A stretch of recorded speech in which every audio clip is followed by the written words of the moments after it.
Good morning students. मैं doctor Ved Prakash, associate professor, government college Ajmer. आज अब जिस टॉपिक पे चर्चा करने जा रहे हैं वो है मोटिवेशन या अभिप्रेरणा के सिद्धांत कौन कौन से हैं, प्रिंसिपल्स ऑफ मोटिवेशन। देखिए, जब भी प्रबंधकों को संस्था के कर्मचारियों को अभिप्रेरित करना होता है तो कुछ बेसिक प्रिंसिपल्स को ध्यान में रखा जाना चाहिए और इन निश्चित सिद्धांतों के पालन करके ही हम कर्मचारियों को अच्छे तरीके से अभिप्रेरित या मोटिवेट कर सकते हैं। मुख्य बातें या मुख्य सिद्धांत जो हैं वो इस प्रकार से हैं। कर्मचारियों में सबसे पहले तो सुरक्षा की भावना उत्पन्न की जानी चाहिए। कर्मचारी स्टेबिलिटी चाहते हैं। वो अगर कर्मचारी को ये एहसास हो जाता है कि उसकी जो सेवा है वो सुरक्षित है और वो लंबे समय तक अपनी सेवाएं संस्था में देगा, तो निश्चित रूप से वो ज़्यादा मोटिवेट होकर काम करेगा। यदि कर्मचारियों को बार बार इधर उधर किया जाता है, ट्रांसफ़र किया जाता है, उनके विभाग बदले जाते हैं या उनको नौकरी से हटाया जाता है, तो वो ज़्यादा मन लगाकर काम नहीं कर पाए। तो सुरक्षा की भावना बहुत ही ज़रूरी है।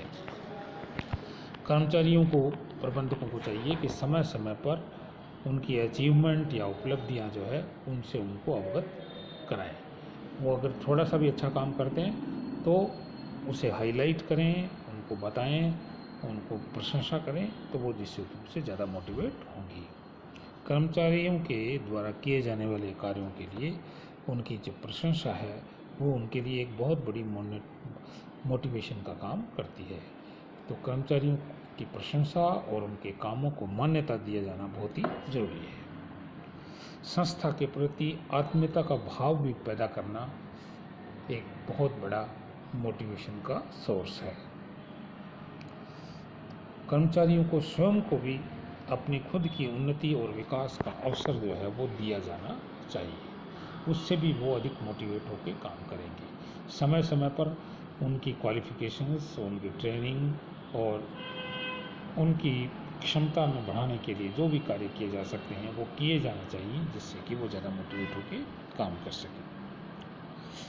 कुशल नेतृत्व जो है वो भी कर्मचारियों को मोटिवेट करने का काम करता है। तो नेतृत्व जो है वो एफिशिएंट होना चाहिए, काबिल होना चाहिए, अच्छा उसकी जो एटीट्यूड है वो बहुत पॉजिटिव होना चाहिए, जिससे कि वो मन लगा करके काम करेंगे। कर्मचारियों के साथ मानवीय व्यवहार करना चाहिए, उससे भी वो अपने आप ही मोटिवेट होंगे। कर्मचारियों की धार्मिक और सामाजिक विचारों को भी हमें मान्यता प्रदान करनी चाहिए, उनका स्वागत करना चाहिए और उनका सम्मान करना चाहिए। किसी का कोई भी धार्मिक विचार है, कोई सामाजिक विचार है, उसमें हम उनको अगर रिकॉग्नाइज करेंगे तो वो ज़्यादा अच्छे तरीके से काम करेंगे। कर्मचारियों से सुझाव भी आमंत्रित करने चाहिए। कर्मचारियों के सुझावों पर पर्याप्त ध्यान दिया जाना चाहिए, इससे भी वो निश्चित रूप से ज़्यादा मोटिवेट होकर काम करेंगे।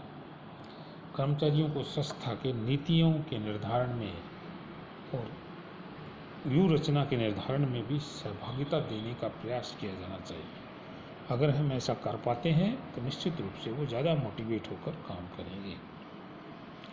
टीम स्पिरिट पैदा करना भी बहुत ज़रूरी है। कर्मचारियों में टीम स्पिरिट या समूह भावना पैदा करना चाहिए, उससे वो ज़्यादा इन्वॉल्व होकर अपना काम करेंगे। कर्मचारियों के कार्यों को इंटरेस्टिंग या रुचिकर बनाने का प्रयास किया जाना चाहिए, जिससे नीरसता नहीं आए, कर्मचारी जो है वो उत्पन्न ना हो और वो ज़्यादा अच्छे तरीके से काम करें। कर्मचारियों के व्यक्तिगत अस्तित्व, पर्सनल एग्जिस्टेंस को भी स्वीकार करना चाहिए और जिससे कि वो ज़्यादा मोटिवेट होकर काम करेंगे। कर्मचारियों की जो इंटरनल या दबी हुई जो शक्तियां हैं उनके विकास का प्रयोग भी करना चाहिए, जिससे कि वो ज़्यादा अभिप्रेरित होकर के कार्य कर सकते हैं।